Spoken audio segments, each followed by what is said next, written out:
तो कैसे हो मेरे भाई बंधु। आई होप आप सब बढ़िया होंगे और अपनी स्टडीज प्रॉपर तरीके से कर रहे होंगे। तो स्वागत है आपका एक और लेक्चर के अंदर लाइव प्रोसेस क्लास 10 बायोलॉजी का। और बिना किसी टाइम को वेस्ट किए अपने लेक्चर की तरफ मूव ऑन करते हैं। और प्रीवियस लेक्चर के अंदर हम लोग डिस्कस कर रहे थे ट्रांसपोर्टेशन, उसके कुछ एक दो टॉपिक बच गए हैं, उसको कंप्लीट करते हैं और we will move on to the transportation in plant.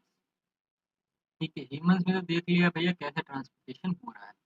अब थोड़ा सा हम प्लांट के बारे में समझेंगे, उससे पहले हम थोड़ा सी बात करेंगे लिम्फ के बारे में। इससे पहले हम लोग ने बात की थी मेंटेनेंस ऑफ प्लेटलेट्स के बारे में, कैसे हम प्लेटलेट्स मेंटेन अगर नहीं करेंगे, प्लेटलेट्स अगर कम रहेंगे बॉडी के अंदर तो क्या प्रॉब्लम्स आ सकती है। ठीक है, तो मैंने बताया था क्लॉटिंग फैक्टर में काम आता है आपका प्लेटलेट्स। जब भी आपको कोई इंजरी होती है, खून निकलता है आपके बॉडी के अंदर से, तो प्लेटलेट्स वहाँ पे काम आते हैं, वो उस जगह को क्लॉट कर देते हैं और रिपेयरिंग करना चालू कर देते हैं, मतलब हीलिंग करना चालू कर देते हैं। चलिए अब बात करते हैं लिम्फ के बारे में। लिम्फ क्या है आपका? लिम्फ एक टाइप ऑफ फ्लूइड है, ठीक है, जो कि ट्रांसपोर्टेशन में काम आता है। ठीक है, जिसको हम लोग टिश्यू फ्लूइड भी वो कहते हैं, क्योंकि ये टिश्यूज के अंदर बहता है। ठीक है, इसीलिए हम इसको क्या कहते हैं, टिश्यू फ्लूइड भी कहते हैं। और क्या है? Through the Through the pores present in the walls of the capillaries, some amount of plasma protein blood cells escape into the interstitial space in the tissue to form the tissue fluid. अब ये lymph का formation देखिए, इसको समझना जरूरी है। Lymph बना कैसे? लिम्फ कुछ नहीं है, पार्ट है कैपिलरीज के अंदर से जो भी प्लाज्मा प्रोटीन ब्लड सेल्स जा रहे हैं। कैपिलरीज के अंदर छोटे छोटे पोर्स होते हैं, ठीक है, उस पोर से टिश्यू के अंदर ये लिक्विड या फ्लूइड चला जाता है, इसीलिए इसको टिश्यू फ्लूइड बोल दिया गया और इसको एक नाम दे दिया lymph. It is similar to the plasma of blood but colourless. Similar है प्लाज्मा से, ठीक है, प्लाज्मा सिमिलर है ब्लड से, बट यहाँ पर क्या हो जाएगा, they are colourless. Like red blood cell colour है उसका, व्हाइट ब्लड सेल का व्हाइट कलर है, but lymph has not any have not any color। ठीक है, वो कलरलेस होता है और कंटेन लेस प्रोटीन, ज़्यादा प्रोटीन नहीं है, थोड़ा सा कुछ अमाउंट प्रोटीन आ गया टिश्यूज के अंदर तो वो एब्जॉर्ब कर लेगा। ठीक है, lymph drains into lymphatic capillaries. अभी लिम्फ अपना एक कैपिलरी बनाएगी, लिम्फेटिक कैपिलरी, इंटरस्टिशियल स्पेस के अंदर, इंटरसेलुलर स्पेस के अंदर, they join to form a large lymph vessel, जो कि आपस में कैपिलरी जाकर एक लार्ज लिम्फ वेसल बना देंगी। ठीक है, और finally open into larger when. ठीक है, एक लार्जर वेन में जाके ओपन होगी। And lymph carries digested and absorb fat from intestine and drains access fluid from extra cellular space back into the. ठीक है, वो क्या करती है, लिम्फ डाइजेस्टेड फैट और अब्जॉर्ब फैट को कैरी करती है इंटेस्टाइन से और एक्सेस फ्लूइड को निकाल देती है। और वापस एक्सेस फ्लूइड निकालने के बाद जो भी फ्लूइड बचता है वो बैक टू द हार्ट को पहुंचा देती है, या फिर ब्लड में पहुंचा देती है और वो हार्ट के थ्रू वापस पंप हो जाता है। ठीक, तो यही काम है आपके लिम्फ का। ठीक, क्या क्या बताना होगा अगर आप लिम्फ के बारे में कहीं एग्जाम में आ गया तो क्या बताएंगे? लिम्फ एक टाइप का टिश्यू फ्लूइड है, इसके अंदर लेस अमाउंट ऑफ प्रोटीन है, it has it has no colour, it has own lymphatic capillary system and lymphatic vessel system, and it absorbs fat from intestine। बस इतना काम करके आपको लिख कर आना है, काम बता। ठीक है, इजी टू लर्न। आगे बढ़ते हैं, चलिए आगे बढ़ते हुए बात करते हैं ट्रांसपोर्टेशन इन प्लांट्स के बारे में कि कैसे ट्रांसपोर्टेशन होता है प्लांट में। We have discussed earlier how plants take in simple compounds such as carbon oxide and photosynthesis energy stored in their chlorophyll containing organs, namely leaves. The other kinds of raw material needed for building plant bodies will also have to be taken up separately. For plants, soil is the nearest and the richest source of raw material like nitrogen, phosphorus and other minerals. ठीक है, हम लोगों ने जैसे अभी previous lectures के अंदर भी जब चालू चालू किया था चैप्टर, तो वहाँ पे मैंने बताया था, बुक में भी लिखा है कि प्लांट्स क्या करते हैं, सिंपल कंपाउंड्स को क्या करते हैं, जैसे कि कार्बन ऑक्साइड, वो क्या करते हैं कि फोटोसिंथेसिस से उसको एनर्जी का फॉर्म देते हैं और क्लोरोफिल में उसको स्टोर करके रखते हैं। ठीक है। अब ऑर्गेन्स भी हैं प्लांट्स के पास, जैसे कि लीव्स हो गए, स्टेम हो गए, रूट्स हो गए, तो ये उनको भी वहां तक खाना पहुंचाना है टू स्टे हेल्थी। ठीक है। अब other kinds of raw material जैसे कि प्लांट बॉडी के अंदर वो सेपरेटली क्या हो जाएगा, अलग अलग तरीके से वो अब्जॉर्ब करेंगे। अगर देखा जाए रॉ मटेरियल का सबसे बेस्ट सोर्स अगर देखा जाए तो सॉइल है। रॉ मटेरियल सबसे बेस्ट सोर्स सॉइल है, जहाँ पे आपको नाइट्रोजन, फॉस्फोरस और मिनरल्स कई चीजें मिल जाएंगी। अब जो absorption of the substance occurs through the part in contact with the soil namely roots.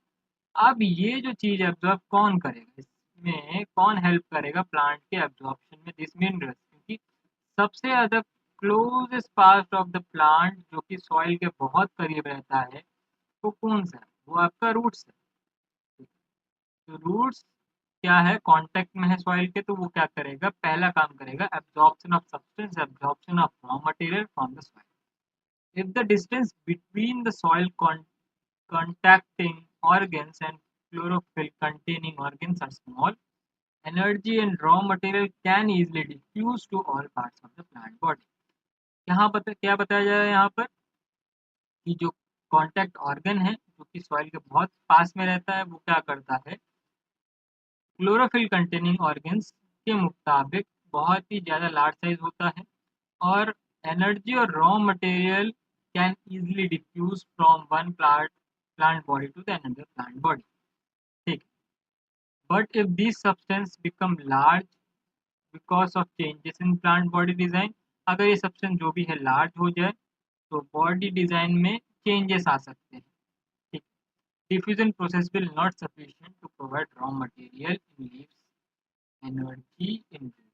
अब देखो यहाँ पे सिंपल, अगर एक छोटा सा प्लांट है तो कोई बात नहीं, डिफ्यूजन प्रोसेस इजिली वर्क करेगा और सारे पार्ट्स ऑफ प्लांट तक वो पहुंचेगा।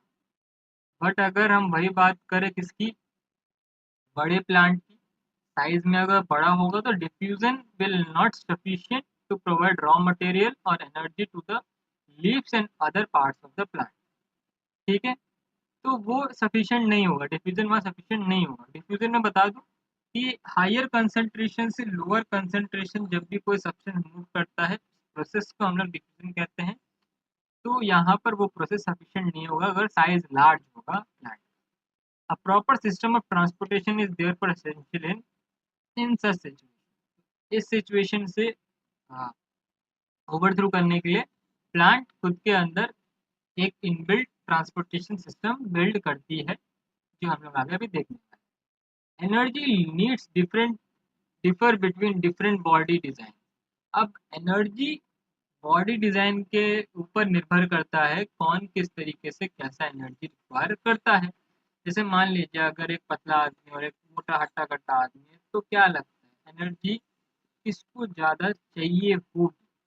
ऑब्वियस सी बात है, ज़्यादा एनर्जी कौन कंज्यूम कर रहा होगा, मोटा वाला आदमी, क्योंकि वो बड़ा फैट है उसके अंदर और बहुत ही स्ट्रांग है। और जो पतला वाला आदमी है उसको ज़्यादा कम खाना चाहिए, तो वो कम खाने में भी अच्छा खासा फिट रह सकता है।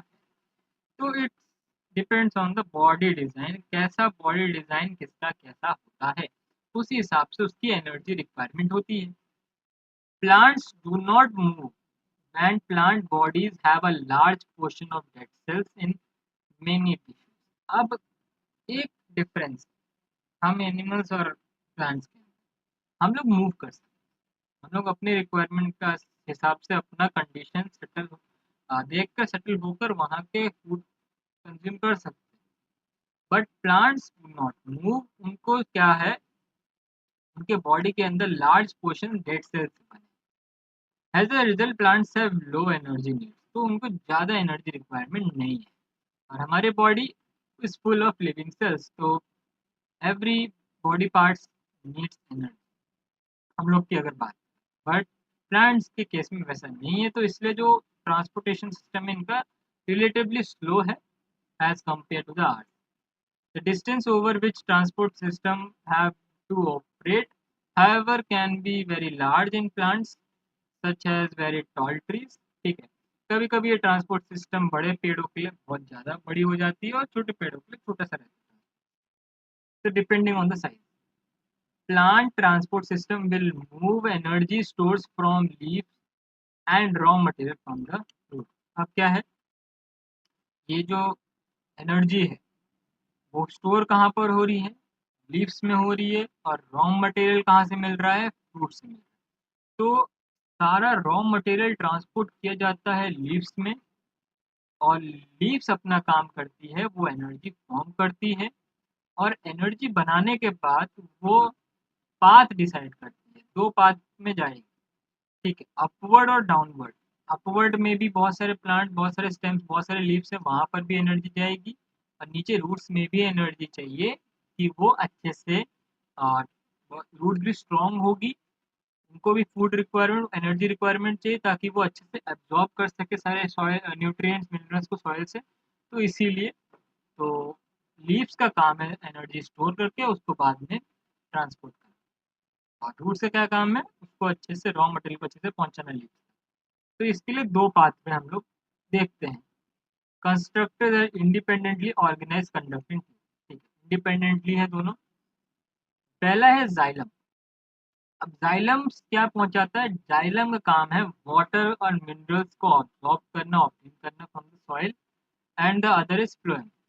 फ्लोएम का काम क्या है, ट्रांसपोर्ट द फोटोसिंथेसिस प्रोडक्ट. ठीक है, प्रोडक्ट का फोटोसिंथेसिस को ट्रांसपोर्ट करना from leaves to the various part of the plant. ठीक है, ये काम है आपके फाइलम. जाइलम फाइलम में बच्चे बहुत कंफ्यूज हो जाते हैं, तो आपको उसको ध्यान रखना है. ठीक है, जैसे भी ध्यान रखना, पर आपको ध्यान रखना है कि xylem is for water and minerals and phloem is for photosynthesis, means the food energy. We have studied the structure of these tissues in detail in class 9. 9th में हम लोग का चैप्टर था टिश्यूज के अंदर, तो वहाँ पे हम लोग ने अच्छा खासा इसके बारे में स्टडी किया हुआ. Transport of water. अब एक एक करके दोनों के बारे में बात करते हैं कि जाइलम कैसे वर्क करता है और फ्लोएम कैसे work. In xylem tissue, vessels and tracheids of the roots, stem and leaves are interconnected to form a continuous system of water conducting channels reaching all parts of the plant.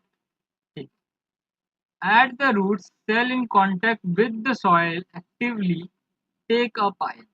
अब क्या है कि जो xylem tissue है उसके अंदर vessels और tracheids हैं जो कि रूट्स में फैले हुए हैं. ठीक है, स्टेम्स में है, लीव्स में. दे आर इंटरकनेक्टेड, एक कॉन्टिन्यूस सिस्टम बनाते ताकि वाटर कंडक्ट हो सके बाय चैनल. ठीक है, reaching all the parts of the plant, सारे पार्ट प्लांट के वहां तक पहुंच जाए, वाटर कंडक्ट हो जाए, इसीलिए एक कॉन्टिन्यूस सिस्टम बन जाता है ट्रैकेट्स और वेसल्स. ठीक, this create difference in the concentration of these ions. अब ये क्या करते हैं, soils actively take up the ions, मतलब सारे मिनरल्स ले लेंगे, और एक अच्छा खासा डिफरेंस, कंसंट्रेशन डिफरेंस क्रिएट हो जाएगा बिटवीन द रूट्स एंड. ठीक है, अब water therefore moves into the roots from the soil, eliminate the difference. This means that there is steady movement of water into the root xylem, creating a column of water that is steadily pushed upward. अब यहाँ पे क्या बोला जा रहा है, ठीक, थोड़ा बहुत अच्छे से स्टेटमेंट्स है यहाँ पर, उसको ध्यान रखना. क्या बोल रहे हैं यहाँ पर कि जो वाटर है, ठीक, वो रूट्स से, ठीक है, रूट से सॉइल से एलिमिनेट होकर रूट तक पहुँचते हैं. एक अच्छा खासा डिफरेंस होता है, और एक स्टडी मूवमेंट आ जाता है रूट जाइलम के पास, ताकि वो वाटर को कॉलम के थ्रू, क्रिएटिंग कॉलम्स, कॉलम्स के थ्रू वो वाटर को स्टेडली ऊपर की तरफ पुश करते हैं, पुशिंग अपवर्ड. ठीक, क्योंकि ऊपर की तरफ ही जाना है उसको वाटर को, तो उसको अच्छा खासा एनर्जी चाहिए होगा कि वो ऊपर की तरफ पुश कर पाए, ठीक है, क्योंकि हम अगेंस्ट ग्रेविटी जाएंगे, फिर वाटर अगेंस्ट ग्रेविटी जाएगी और बाकी सारे पेड़ के पार्ट्स तक पहुंचेगी। However, this pressure by itself is unlikely to be enough to move water over heights that we commonly see in plants, ठीक है। अब यहाँ पर प्रेशर लगेगा, ठीक है, प्रेशर जो भी चाहिए होगा वो इनफ प्रेशर मिल जाता है जिससे वो easily push हो जाता है water upward. Plants use another strategy to move water in the xylem upward to the highest point of the plant. Provided that the plant has adequate supply of water, the water which is lost through the stomata is replaced by the water from the xylem vessels in the leaf. वो यहाँ पर बहुत ही interesting fact पता चला है अभी कि जो प्लांट, छोटे छोटे प्लांट्स, नॉट अबाउट ट्रीज, तो प्लांट क्या करते हैं, जैसे वो स्टोमेटा से कभी कभी लॉस्ट करते हैं, लूज करते हैं वाटर को एट द नाइट, तो वो क्या करते हैं, उसी वाटर को रिप्लेस कर देते हैं जाइलम वेसल्स लीव्स के अंदर, मतलब वो वापस उसी वाटर को यूज कर लेते हैं। तो या in fact evaporation of the water molecules from the cells on the leaves creates a suction which pulls the water from the xylem cells of the roots. The loss of water in the form of vapor form aerial parts of the plant is known as transpiration. So here we got the know about what is transpiration. तो transpiration क्या है, जो भी water loss करती है कौन, plant, तो वो वेपर के फॉर्म में aerial parts of the plants तक पहुंच जाता है, ठीक है। वो जो पोर्स होते हैं, ठीक है, स्टोमेटल पोर्स से वाटर लूज होता है, प्लांट वाटर लूज करता है और वो वेपर के फॉर्म में चला जाता है, उसी को हम लोग ट्रांसपीरेशन बोलते हैं। और एक सक्शन वाला यहाँ पे पॉइंट रखा गया है कि सक्शन पैदा करता है जब इवेपोरेशन प्रोसेस होता है, जब वाटर मॉलिक्यूल्स इवेपोरेट होते हैं तो एक सक्शन टाइप का कुछ बनता है प्लांट के अंदर, लीव्स के अंदर, जो कि वाटर को क्या करता है, पुल करने में हेल्प करता है through the xylem cells of the root, ठीक है, एक सक्शन बना देता है कि वो रूट से वाटर को खींच ले ऊपर की तरफ जब इवेपोरेशन होता है। समथिंग लाइक थोड़ा सा मैकेनिक्स चल रहा है प्लांट्स के अंदर, but we do not go into it. But हमें हाँ ये समझ आया कि जब भी इवेपोरेशन होगा सक्शन पंप चलेगा प्लांट का और बूम खींच लेगा वाटर जाइलम से, ठीक है। चलिए, thus transpiration helps in the absorption of the upward movement of water minerals dissolved from the roots to the leaves, ठीक है, तो ये हो गया। it also helps in the temperature regulation, तो यहाँ पे ट्रांसपिरेशन टेम्परेचर रेगुलेशन में भी काम आता है। the effect of the root pressure in transport of water is more important at night. During the day when the stomata are open, the transpiration pull becomes the major driving force in the movement of the water in the xylem, ठीक। अब यहाँ पे क्या बोला गया है कि जो इफेक्ट पड़ता है रूट प्रेशर का इन ट्रांसपोर्टेशन ऑफ वाटर, ये बहुत इंपॉर्टेंट है एट नाइट। क्यों? क्योंकि ड्यूरिंग डे स्टोमेटा ओपन रहता है, ठीक, तो वहाँ पर क्या है, ट्रांसपिरेशन इजी नहीं है और वो फोर्स भी ज़्यादा लगेगा to the for the pulling out of the water from the xylem. But at night stomata close रहता है तो वहाँ पर इजी है, ज़्यादा प्रेशर नहीं चाहिए होगा, आराम से खींच लेंगे क्योंकि वहाँ पे ट्रांसपिरेशन प्रोसेस चल रहा है, सक्शन पंप चलेगा तो वो खींच लेगा, ठीक है। समथिंग लाइक ऑफ मोटर समझ लो, मोटर क्या करता है, सक्शन पंप पैदा करता है जिससे वो ग्राउंड वाटर को ऊपर की तरफ पुश करता है, ठीक है। तो वैसे ही कुछ टाइप का सिस्टम चलता है अपने प्लांट के। Transport of blood and other system, अब transport of food and other system में क्या आ जाएगा, फ्लोएम आ जाएगा। अब फूड का ट्रांसपोर्टेशन कैसे, ट्रांसपोर्टेशन वाटर एंड मिनरल्स हम लोगों ने देख लिया है। However, the product of metabolic process, particularly photosynthesis, are moved from the leaves. अब जो भी metabolic process होगा वो photosynthesis होगा। photosynthesis का जो भी particular product होगा वो leaves के थ्रू ही जाएगा। When they where they are formed to the other parts of the plant, this transport of soluble products of photosynthesis is called translocation, ठीक है। अब इसी प्रोसेस को हम लोग ट्रांसलोकेशन बोलते हैं। वाटर का loss transpiration and soluble products का transportation of photosynthesis is called translocation and it occurs in the part of the vascular tissue called phylum. और vascular tissue आ गया phylum. phylum के थ्रू ये हो रहा है. Beside the product of photosynthesis, the phloem transport amino acids and other substances. तो खाली photosynthesis का प्रोडक्ट नहीं, वो अमीनो एसिड और अदर सब्सटेंस को भी ट्रांसपोर्ट करने में हेल्प कर रहे हैं. These substance are specially delivered to the storage organ of fruits and seeds and to grow or growing organ. अब ये कहाँ कहाँ जा रहा है? फ्रूट्स तक जा रहा है, रूट्स तक जा रहा है, स्टेम्स तक जा रहे हैं. तो अलग अलग various part of the plants तक ये खाना, ये फूड पहुंच रहा है.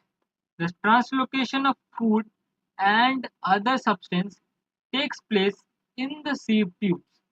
अब यहाँ पे क्या हो रहा है? जो ट्रांसलोकेशन चल रहा है वो फाइलम के सीव ट्यूब्स के लोकेशन पे ये यहाँ पर ट्रांसपोर्टेशन वाला पूरा काम हो रहा है with the help of adjacent companion cells. Companion cells के साथ ये मिलकर ट्रांसपोर्ट कर रहे हैं to the upward and downward direction. दोनों डायरेक्शन में ट्रांसपोर्ट हो रहा है. Unlike transportation in xylem which can largely explained by simple physical process, the translocation in phylum is achieved by utilizing energy. अब यहाँ पे ट्रांसलोकेशन एनर्जी का use कर रहा है. Material like sucrose is transfer into phylum tissue using energy from ATP. ठीक है, ATP जो स्टोर कर रहा है अपना क्लोरोफिल, उसी का यूज करके वो क्या कर रहा है? ट्रांसपोर्ट कर रहा है. The increase in osmotic pressure of tissue causing water to move into. अब वाटर ट्रांसपोर्ट करने के लिए ऑस्मोटिक प्रेशर का रिक्वायरमेंट होती है. This pressure moves the material into the phloem to tissue which have less pressure. अब ये osmotic pressure water को तो मूव करा ही रहा है और उसके साथ फूड भी मूव कर रहा है to the phloem to the tissue of the plant. अब ये क्या कर रहा है? इसमें लेस प्रेशर चाहिए. This allows the phloem to move material according to the plant need. अब इस ऑस्मोटिक प्रेशर के कारण किस प्लांट नीड के हिसाब से वो मटेरियल का ट्रांसपोर्टेशन होता है. For example in spring sugar stored in the root and stem tissue would transported to the buds which needs energy to grow. अब लाइक अगर हम बात करें स्प्रिंग्स में जो बर्ड्स आते हैं फ्लावर्स के, तो वो बर्ड्स तक खाना पहुंचाना होता है, तो वहाँ पे एनर्जी रिक्वायरमेंट चाहिए. जब बर्ड्स नहीं है तो नहीं चाहिए, तो वो एनर्जी वहाँ पे बच जाती है. तो आई होप आपको ये बात समझ आई होगी. और अगर अभी तक वीडियो को लाइक नहीं किया है, पूरा वीडियो देख लिया है, तो प्लीज़ वीडियो को लाइक कीजिए और डू कमेंट. ठीक है, और चैनल पे नए हो तो चैनल को सब्सक्राइब. मिलते हैं आपको नेक्स्ट वीडियो में, तब तक के लिए बाय बाय.